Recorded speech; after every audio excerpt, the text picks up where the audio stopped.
আদরের শ্রদ্ধেয় মনোজ পাত্রদা, দাদা সুদূর ক্যালিফোর্নিয়া থেকে ইষ্ট প্রসঙ্গ করবেন আজকে। জয়গুরু শ্রদ্ধেয় মনোজদা। জয় গুরু দাদা।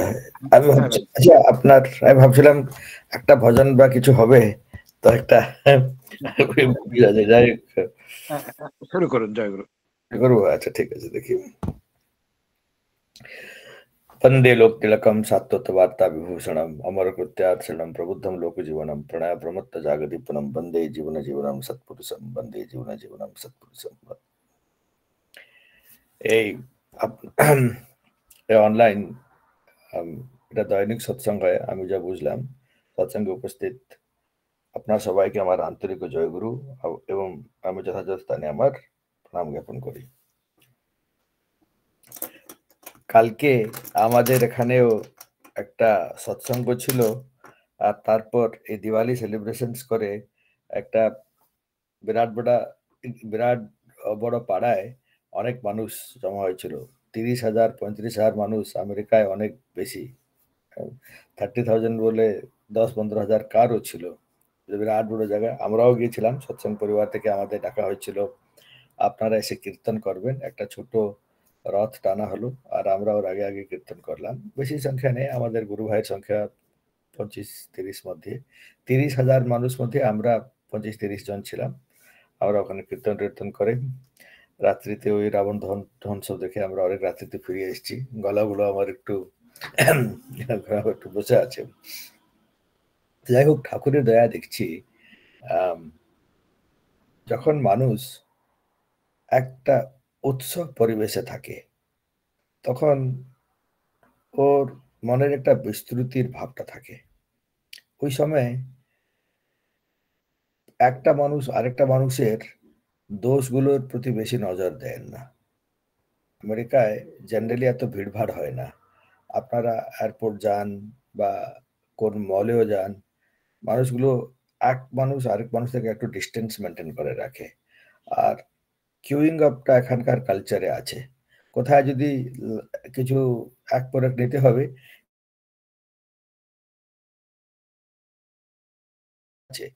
রেস্টরুম বাইরেও যদি ভিড় হয়ে গেল, লাইন লেগে যায়। বাসে উঠবে, বাস থেকে নামবে, লাইন লেগে যায়।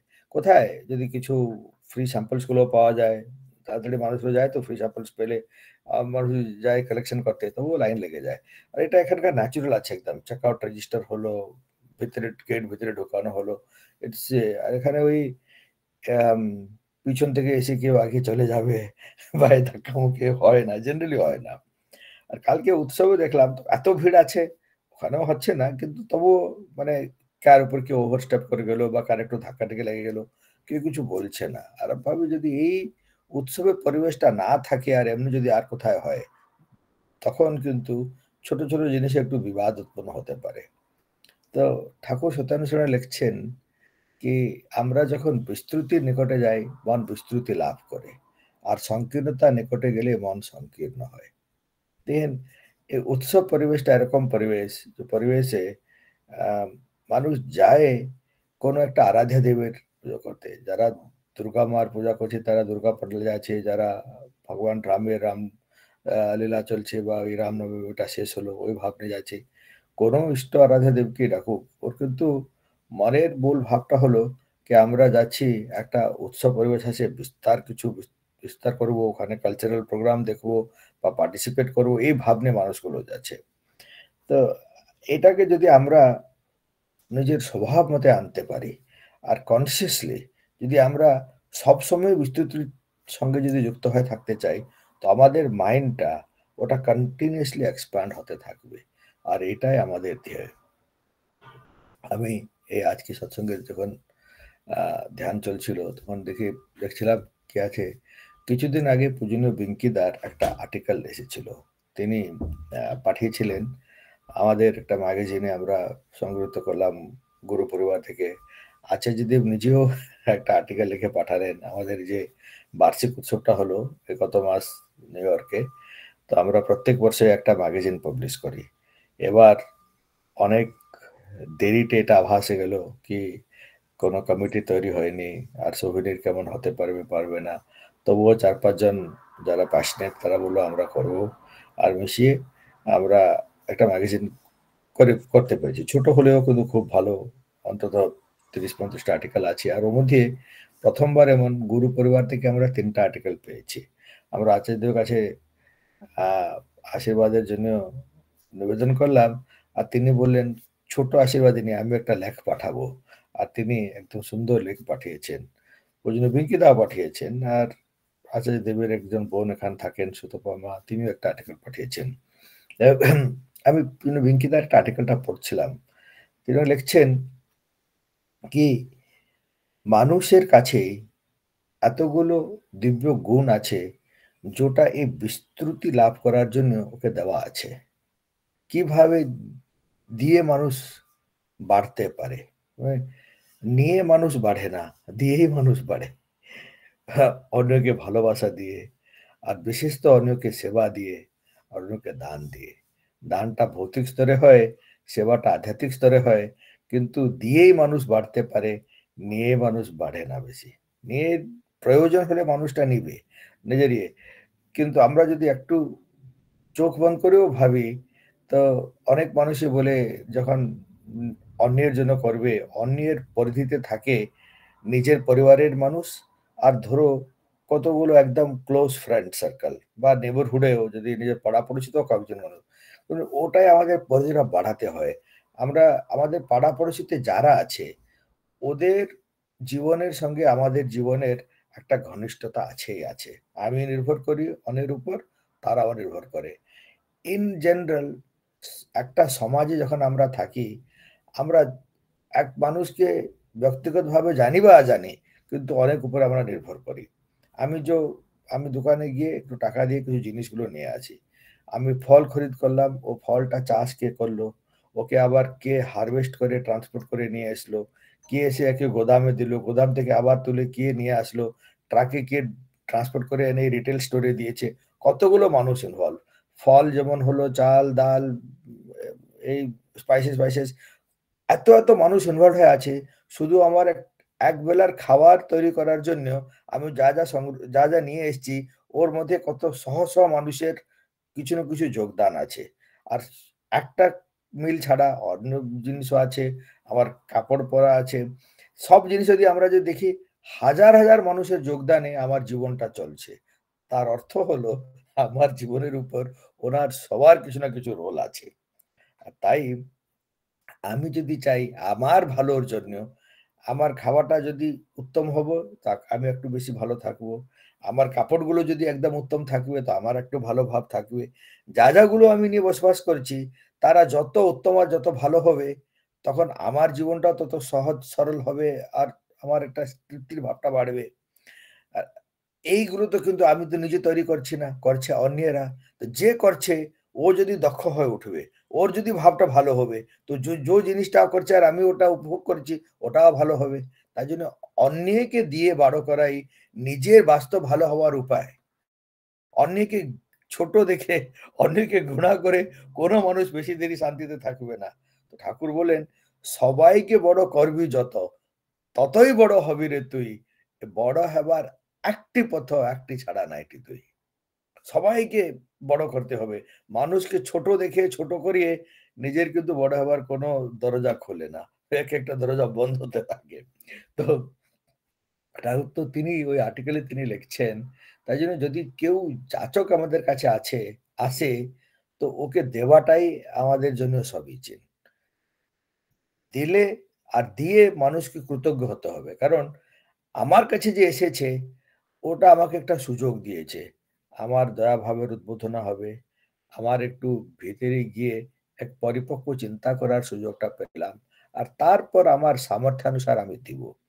ঠাকুর করে কত একটা সুন্দর জিনিস। ঠাকুর বলছেন, যে পাবে ওর তো একটা রোল আছেই আছে। যখন আমরা ওই রোলে যাবো চিন্তা করব। আমরা যে দিচ্ছি, কৃতজ্ঞ হয়ে দিতে হবে কি আমি দেবার সুযোগটা পেলাম। একটা একটা সুন্দর ঘটনা মনে পড়ছে।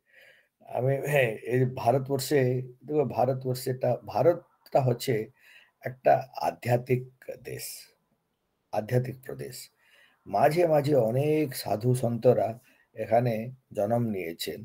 আর মানব জাতের মধ্যে ভক্তির ভাবটা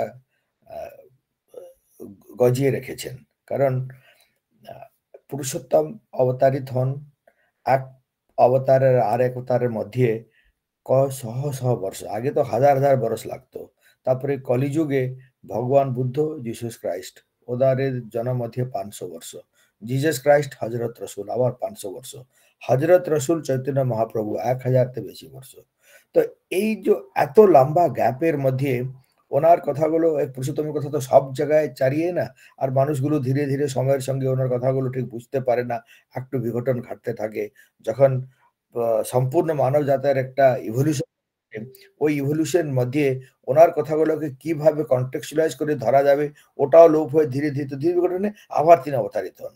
কিন্তু এই মধ্যে যেমন ওই বিঘটনটা একদম তেজ তেজ গতিতে না হয়ে মাঝে মাঝে সাধু সন্তরা আসেন আর তারা মানব জাত মধ্যে এই ভক্তির ভাবটা গজিয়ে রাখেন। অনেক বড় বড় প্রেরিত পুরুষ আছেন ওর মধ্যে।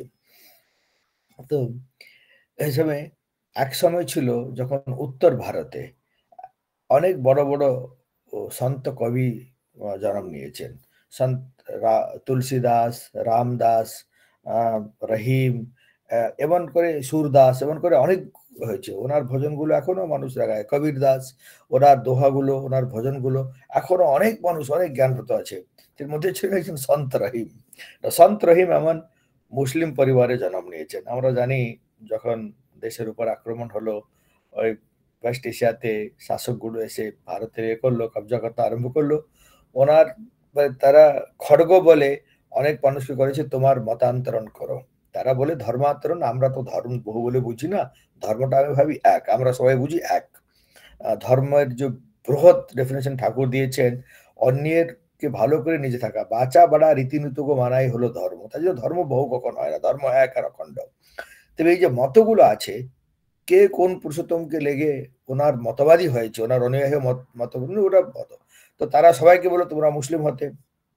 আর ওই ভয়ে অনেক মানুষই নিজের আগের মতো ছেড়ে ইসলাম মতকে অবলম্বন করেছেন। সন্ত রহিম একজন মুসলিম পরিবারে জন্ম নেন, কিন্তু বাচ্চা থেকে ওনার টানটা আছে কৃষ্ণের উপাসনার জন্য।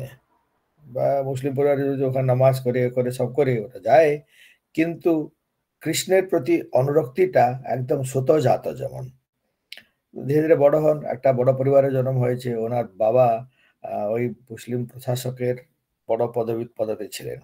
কিলা আছে, চাকর টাকর আছে, টাকা পয়সার প্রাচুর্যতা আছে।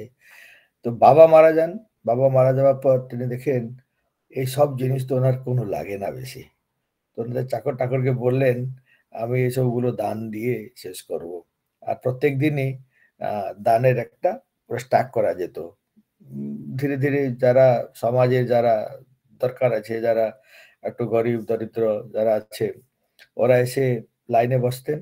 আর প্রত্যেক দিনই এক একটা মানুষকে যে আসলো ও উঠিয়ে কাকে কম্বল দিল, কাকে চাদর দিল, কাকে টাকা দিল, অশরফি দিল, যার যা প্রয়োজন আছে দেখতে দিল।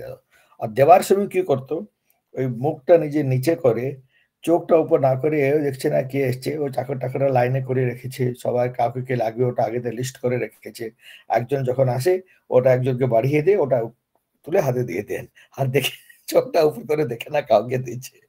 তো ওনার এই যে দেবার যে ভাবটা ভঙ্গিমাটা ছিল, ওটা গোস্বামী তুলসীদাসকে খুব পছন্দ হয়েছে। গোস্বামী তুলসীদাস আপনারা জানেন তিনি রামায়ণের রচনাটা করেছেন কলিযুগে অবধি ভাষাতে, হিন্দি ভাষাতে বাংলা থেকে শুনে। আর ওই রামায়ণটা অনেক প্রচলিত রামায়ণ। এই রামায়ণটা শুনে আমরা অধিকাংশে যে রামায়ণ শুনেছি বাল্মীকি রামায়ণটা কেউ পড়ে জানেনি, তুলসীদাসের রামায়ণটা পড়ে শুনেছি। ইনক্লুডিং যে রামায়ণ সিরিয়ালটা হলো ওর মূল বেসিসটা ছিল গোস্বামী তুলসীদাসের রামায়ণ।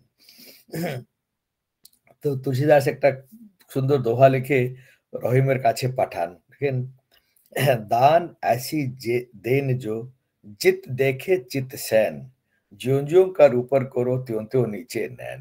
বলে দান দেওয়ার এই ভঙ্গিমাটা আছে সর্বোত্তম। যেটা দান দেওয়ার প্রক্রিয়াটা দেখেই নিজের মনটা শান্ত হয়ে যায়। ज्यों ज्यों যেমন যেমন দান দিতে করটা উপরে হাতটা উপর যায় তেমন তেমন চোখটা নিচে হয়। এই যে দিন হয় দাতা হচ্ছেন যে এটা হলো দান। ঠাকুরও বলছেন ধনী হও ক্ষতি নেই। তারপর কিন্তু ফুল স্টপ একটা কমা আছে। কিন্তু দিন এবং দাতা হও। বলেন? তো তিনি পরাকাষ্ঠা করছেন, বলছেন কি এইটা হলো এই সন্ত রহিমের দেওয়ার ভাব। একদম দিন হয়ে তিনি দাতা হয়ে উঠেছেন। আর তাই জন্য উনার দানটা সার্থক হয়েছে। তো সন্ত রহিমও বড় কবি। যে যখন এটা পেলেন, এই প্রতিটা পেয়ে পাচ্ছেন, তো ২ টা লাইন আরো জুড়ে আবার তুলসীদাসের কাছে রিপ্লাইটা পাঠাচ্ছেন। আর নিচে লিখছেন, "দেনহার কোই और है, जो दे जग ज्योत दिन रैन।" দেখো অলংকার আছে। বলতে তারপর লিখছেন, "লোক ভরম हम पर करे तासो नीचे नैन।" বলে বাস্তবে দাতা আর কেউ, যিনি দিয়েছেন জগ, পুরা যুগে দেন জোত দিন রেন, যিনি সৃষ্টি করেছেন জ্যোতি, সৃষ্টি করেছেন দিন রাত, আর যিনি দিচ্ছেন দিন রাত কন্টিনিউসলি দিচ্ছেন, দেন আর কই और है जो दे जग ज्योत दिन रैन। অনেক শব্দ আছে, মানে যিনি জগও সৃষ্টি করেছেন, জ্যোতিও সৃষ্টি করেছেন, রাত দিনও করেছেন, আর যিনি দিচ্ছেন সম্পূর্ণ জগতে কন্টিনিউসলি দিচ্ছেন, তিনি লোক ভরম हम पर करे दासो नीचे रैन। মানুষরা একটু ভরম করে কেউ কেউ মানুষকে আমি দিচ্ছি, আর এইটা বোধ করি কি আমি তো কিছু দিচ্ছি না, দিচ্ছেন তো পরমপিতা, তাই জন্য আমি আমি আমার চোখটা নিচে করেছি। তাহলে এটা হলো সুন্দর ভাব। তো তিনি তো ভেঙ্গিদা লিখছেন যে দেবে ও ও ভাববে মনে কি উপকৃত আমিও হলাম। আর তারপরে তিনি আগেও লিখছেন কি যে, তো দেবার সময় মূল জিনিসটা দেওয়া হলো সেবা। আর এই যে ছোট-মোটো আর্থিক দান আমরা দিই, ওরও অনেক প্রয়োজন আছে। কিন্তু ওটা দেওয়ার সময় একটু নিজের বুদ্ধি ওয়াতে হবে। সব মানুষ যা চাইবে ওটা দিয়ে যদি দেখতে হবে, ওটা পাওয়ার পর ও যদি আমার যদি ক্ষয় করবে তো হুঁশিয়ার থাকা ভালো। বা আমি কাউকে দিচ্ছি, ও জিজ্ঞাসা করছে কিন্তু ওর হজম করার শক্তি নাই, তবুও দেওয়াটা আ চিন্তা করে দেওয়াটা ভালো। এই ছোট, ছোট বাচ্চারা অনেক জিদ করে। ছোট বাচ্চা জিদ করছে বলে বাবা-মা যা চাইবে তা যদি দিয়ে দেবে, ওর তো অভ্যাসগুলো খারাপ হবে। তো মাঝে, মাঝে ওকে না বলাটা ওর জন্য লাভকারী, নিজের জন্য লাভকারী, ওটা বুঝিয়ে বলতে হবে। আর তারপর এটাও আছে, কেউ, কেউ যদি বন্ধুত্ব থাকে থাক লিখছেন, মাঝে, মাঝে মানুষকে দেবার যদি হয় একটু ফটকার দিতে হবে। এগুলো এগুলো করছে, এগুলো চাইছি তো লাগবে নাকি? ওটা ওর জন্য লাভ, আর নিজের মনেও দম্ভটা বাড়বে। তো ঠাকুর বলছেন, মানুষের প্রতি ১ম খুলতে হবে নিজের কানটা। যখন কেউ যাচকটা আসছে, ও কি চায়? কিসের জন্য চায়? একদম হৃদয়টা খুলে ওর কথাটা শুনতে হবে। শোনার পর নিজের বিবেক শুধু বিচার করতে হবে, নিজের সামর্থ্য দেখতে হবে, আর কিছু না কিছু দিতে হবে। সবসময় অর্থ দিয়ে আ সাহায্য করাটা যায় না। আ অর্থর সঙ্গে অর্থ হোক, সেবা হোক, ওকে সুন্দর শব্দে ওকে বুঝিয়ে দেওয়াটাও ওর জন্য সেবা। এটা অনেক জরুরি আছে। অনেক মানুষই নিজের লোভবশত চায় বসেন জিনিস যেটা হজম করতে পারে না। তো ওর ঐরকম জিনিসটা নিয়ে কি লাভ? তো যার যেমন স্তর প্রয়োজন দরকার আছে, আর যে দিচ্ছে উভয় করতে হবে। কথা। তো আমি আ আমরা যারা সৎসঙ্গী সবাই জানতে হবে কি ঠাকুর আমাদের মধ্যে এই যে দিব্য গুণগুলো আমাদের আছে, আমাদের অসাধারণ শক্তি আছে। কিন্তু এই শক্তিটাকে আমাদের জাগ্রত করতে হবে। আ দিব্য শক্তিগুলো সব আমাদের আছে। আমরা তো ওই দিব্য সন্তান, পরমপিতার সন্তানই আমরা নিজেকে মনে করি। প্রত্যেক দিনই আমরা শতনুজ্ঞাতে আমরা শপথ নিই কি আমি অক্রোধী, আমি অমানী, আমি নিরলস, কাম, লোভ, জিদ সবই ইষ্টপ্রাণ, সেবাপটু সবগুলো দিবগুণ আমার ভিতরে আছে। আমি তোমারই সন্তান। আর এই যে গুণগুলো আছে, এই গুণগুলোকে কিন্তু সুপ্তাবস্থায় রাখলে আমাদের লাভ নেই। এটা প্রায় মানুষেরই হয়। যখন মানুষ এই নররূপে জন্ম পায়, ওর শরীর সঙ্গে, সঙ্গে বৃত্তি প্রবৃত্তির গুলো তো কয়েকটা অংশ আছে। ও থাকবেই থাকবে। আর যখন চাপে ও চাপে পড়ে যায়, তখন বাড়তে পারে না। তো আমাদের এই দিব্য গুণগুলো একটু লেটেন্ট হয়ে যায়। ওর উপর একটা যেমন ওর উপর একটা সতহ আছে, একটা সুপারফিস আছে ওর উপর। আর ওটা ওকে বাড়তে দিচ্ছে না। তো ওটাকে কিন্তু ভেঙে আমাদের এই দিব্য গুণগুলোকে স্প্রাউট করতে হয়। আর ওটা সম্ভব হয়, সহজভাবে সম্ভব হয়। যেমন ধরুন একটা একটা বীজ আছে, ও বীজ ভিতরে অনেক পটেনশিয়াল, একটা বিরাট বড় গাছ হবে। কিন্তু ওই বীজকে বড় করার জন্য ওকে ঠিক মাটি চাই, একটু সয়েলের আগে চাই একটু ওয়াটার, ময়েশ্চার এনভায়রনমেন্ট না থাকলে, জল না থাকলে ও সিডের কোটটা সফট হয় না, ওটা দেয়। আর তারপর ওকে ঠিক বায়ু চাই, যদি অক্সিজেনেটেড এয়ার এনভায়রনমেন্ট না থাকে তবুও স্প্রাউটিং হতে পারবে না। আর তারপর যদি এখন যখন বাড়বে, একটু বাড়ার পর ওকে সয়েল চাই সাপোর্ট দেওয়ার জন্য। ওটা না থাকলেও জলে ছোট ছোট গাছগুলো ছোট ছোট পৌধাগুলো হবে, বড় বড় গাছ হতে পারবে না সফট সারফেসে। ওর একটু সারফেস চাই, একদম হার্ড রক নেই, কিন্তু সারফেস চাই যার মধ্যে ও রুট গুলো কাটাতে পারবে, আর তার রুটে নিউট্রিয়েন্টস চাই। তো এই সবগুলো থাকলেও স্প্রাউটিং হয়। ঠিক ওই রকম আমাদের ভিতরে যে গুণগুলো সব আছে ওকে বাড়াবার জন্য ওকে ঠিক নার্চারিং চাই। তো রুট নার্চারিংটা হলো আরেকজন জীবন্ত ব্যক্তিত্বের সঙ্গে আমাদের অ্যাটাচমেন্ট, আমাদের ওটা লাগা, আর তিনি হবেন জীবনের কেন্দ্র। তো আমরা সবাই ঠাকুরকে গ্রহণ করেছি, ঠাকুর আমাদের জীবনের কেন্দ্র, আমাদের আরাধ্য, তিনি আমাদের গুরু। ওনার কথাগুলো মেনেই আমাদের এই দিব্য গুণগুলো সবগুলো বাড়তে পারবে। আর ঠাকুর সেন সরাসরি নেই, ওনার জীবন্ত আরো যিনি আছেন তিনি আছেন আমাদের আচার্যদেব। আচার্যদেব সঙ্গে যুক্ত হয়েই আমরা ঠাকুরকে ঠিক ঠিক বুঝতে আর জানতে পারবো। মাঝে মাঝে সবাইকে করতে হবে। কালকে আমাদের এই সৎসঙ্গে ব্যাঙ্গালোর থেকে প্রতুল দা বলে একজন আছেন, প্রতুল জানা কিন্তু প্রতুল জানা নাম লেখে, তিনিও এসপিআর, তিনি এসেছিলেন। আর আমরা একটু আলাপ করতাম, তিনি বললেন আমাকে 7 দিন ধরে কোম্পানি এখানে নিয়ে আসলো, আর আমার প্রেজেন্টেশনটা ছিল শুধু 5 মিনিট।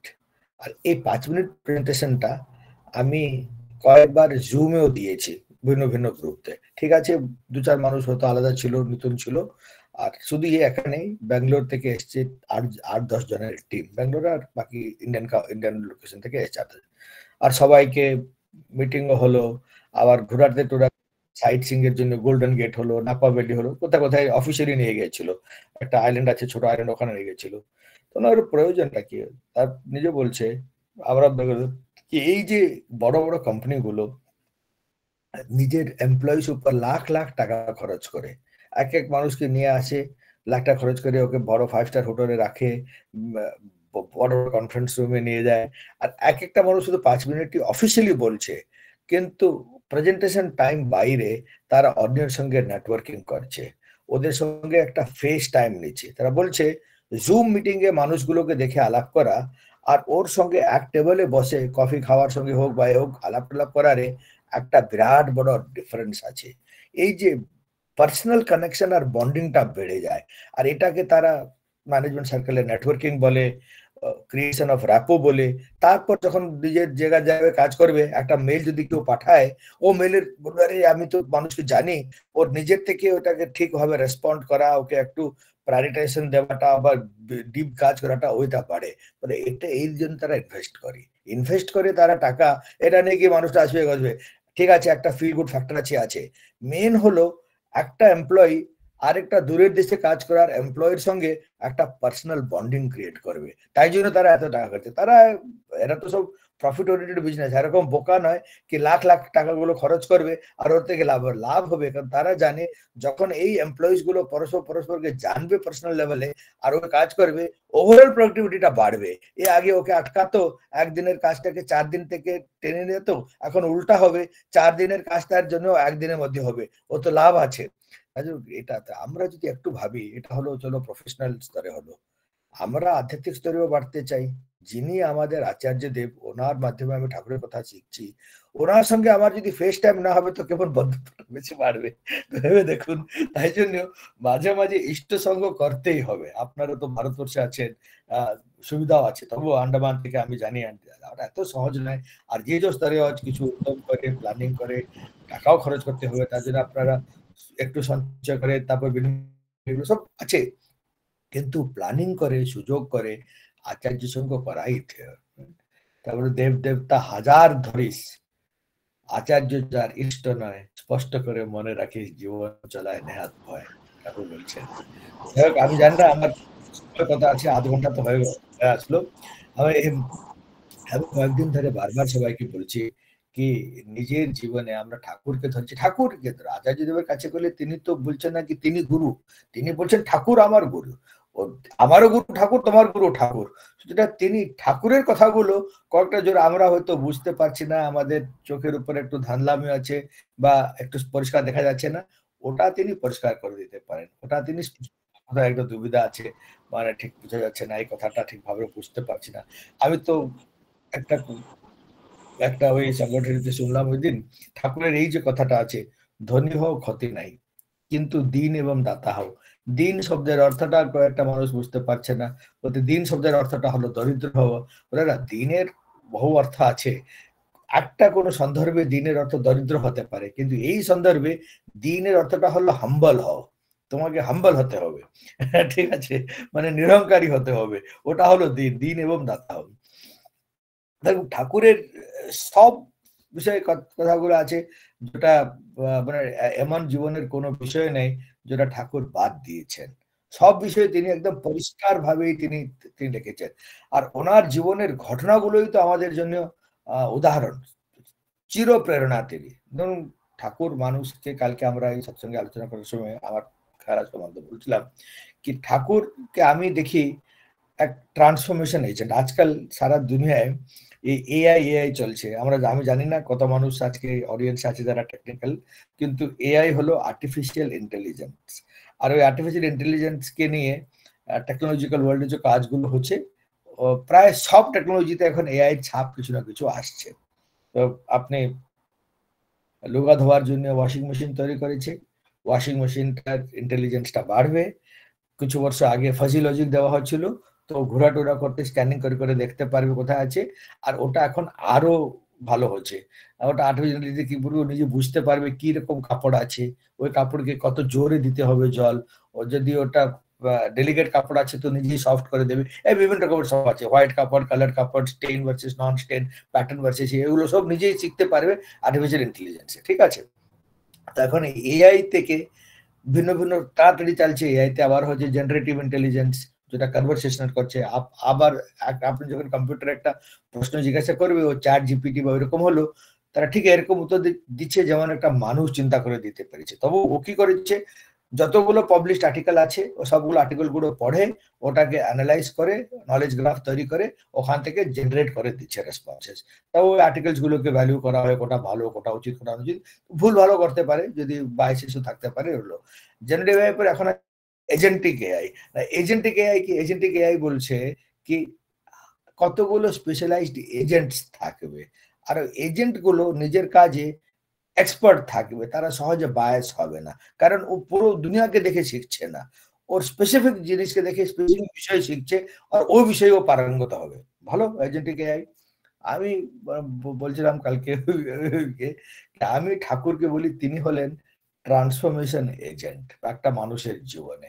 প্রত্যেক মানুষকে ওর কি লাগবে, যেটা লাগলে ও ট্রান্সফরমেশনটা হবে, তিনি ওটা করিয়ে দেন সহজভাবে। আর এমন ইফেক্ট হয় কি সারা জীবন থাকবে। একটা উদাহরণ দিচ্ছি, ঠাকুর গাছ টাছকে অনেক পছন্দ করতেন। বলতেন একটা গাছে যদি কিছু তুলতে হয়, যদি একটা ফল পাকা আছে ফলটা তোলো, তো সাবধানে তুলবে। একটা ফল তোলার সময় কাঁচা ফলগুলো যারা পেকিনে ওটাকে না তোলা বললো, বা ওর সঙ্গে কয়েকটা ফুল নেবে দেখতে গেলো, ফুলের সঙ্গে কয়েকটা পাতা টুতা টেনে আনলো, ওটা বলে কষ্ট হয়ে গাছকে, এরকম করতে নেই। যদি একটা ফুল তুলতে যাচ্ছ, বড় ফুল হয়েছে, কাজের ঈশ্বরের কাছে দিবে দেবে, তো ফুলটাই আনবে, ফুলের সঙ্গে পাতাগুলো তুলে আনবে না। আর এই গাছের ডাল টাল গুলো কাটলেও ওনাকে কষ্ট হতো। বড় বড় গাছগুলো যখন দেওঘরে বিল্ডিং বাড়াবে বা বিল্ডিং বানবে, তারা বলছে কি এই গাছটা কাটতে হবে, নচেত আমরা বিল্ডিং বাড়াতে পারবো। ঠাকুর বললেন নেই। আর ঠাকুর জিদ করে বসলেন কি এই গাছটাকে এমন কাটা যাবে না। পরে কৃষ্ণদাস প্ল্যান করে করলেন কি ঠিক আছে, আমরা গাছটাকে আপরুট করে ওখান থেকে একদম মূল সমূল বেরিয়ে ওকে অন্য জায়গাতে নিয়ে জীবিত স্থানান্তরিত করা যাবে। তা ঠাকুর বলে স্বস্তি হলেন, হ্যাঁ এমন বুদ্ধি করা লাগে।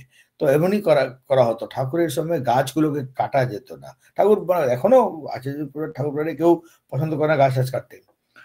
ঠাকুর বসে আছেন স্টুলে, আর ঠাকুরের ভোগের সময় হলো, ঠাকুর দাঁড়িয়ে দাঁড়িয়ে যখন পিছে যাবেন, ওই যে তাসুপাড়ের পিছে, তখন ঠাকুর মাথাটা একটা গাছের টাহনিতে লেগে গেল। আরে লেগেছে, এক ভক্ত দেখে নিয়েছে, আরে ওই টাহনিটা বাড়তে বাড়তে একটু নিচু নিচু চলে এসেছে। তা ওদিন কি করেছে, রাত্রিতে বা সন্ধ্যার সময় ওই টাইনিটা কেটে ফেলেছে। তারপর পরদিন ঠাকুর যখন অভ্যাস মতো বাড়ি যাওয়ার সময় মনটা একটু নিচে নাড়ালেন, দেখলেন আরে টাইনিটা নেই। ঠাকুর জিজ্ঞাসা করলেন, কি হলো, কে কাটলো এই গাছ, এই টাইনিটাকে? তখন আশ্রমে যারা শুনলো তারা তো একদম স্তব্ধ হয়ে গেছেন, বুঝতে পারেন ঠাকুর দুঃখ হয়েছে।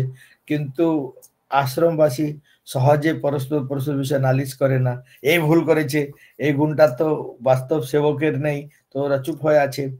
তো ঠাকুর বললেন, তোমরা সবাই বলছো আমি, আমার কাছে আসতো বাঁচতে, আমি কি বাঁচাবো, আমি তো একটা গাছে টাইনিকে বাঁচাতে পারলাম না, তোমার সবাইকে কি বাঁচাবো? আর ঠাকুর একরকম ক্রন্দন করছেন, একদম দুঃখ করছেন। তো যে ভাইটা ভুল করেছিল ওর কাছে খবর পৌঁছেছে, ও দৌড়ে দৌড়ে ছুটে চলে এসছে, আর যে ঠাকুরের কাছে একদম দণ্ডবত, ঠাকুর আমি করে ফেলেছি, এটা আমার ভুল হয়েছে, আমি বুঝতে পারিনি। এটা আশ্রমবাসী যারা, ওদের আরেকটা বড় গুণ, যখন ভুলটা হয়েছে নিজের গুরুর কাছে ভুলটা গিয়ে ইমিডিয়েটলি অ্যাডমিট করা, স্বীকার করা কি ভুল হয়েছে, ওটাও বিরাট বড় গুণ। তো ও কাঁদছে ওখানে, কে আমার হলো। তো ঠাকুর বলছে ভুলটা তোর নি, ভুলটা আমার, আমি তোর মধ্যে এই ভাবটা চারিয়েতে পারিনি কি গাছের কি মহত্ব আছে। এটা দেখো কত বড় লিডারশিপ স্কিল। আজকালকে এই লিডার্স ম্যানেজমেন্ট ক্লাসগুলোতে রেসপন্সিবিলিটি নেওয়াটা শেখাতে হচ্ছে। তুমি কেমন নিজের রেসপন্সিবিলিটিটা নিবে। তোমার টিমে কাজ করছো, তুমি টিমে অ্যালোকেট করলো, কিন্তু যেদিন কাজটা রিলিজ হলো তারপর জানা গেলো কাজটা বম্ব হয়েছে।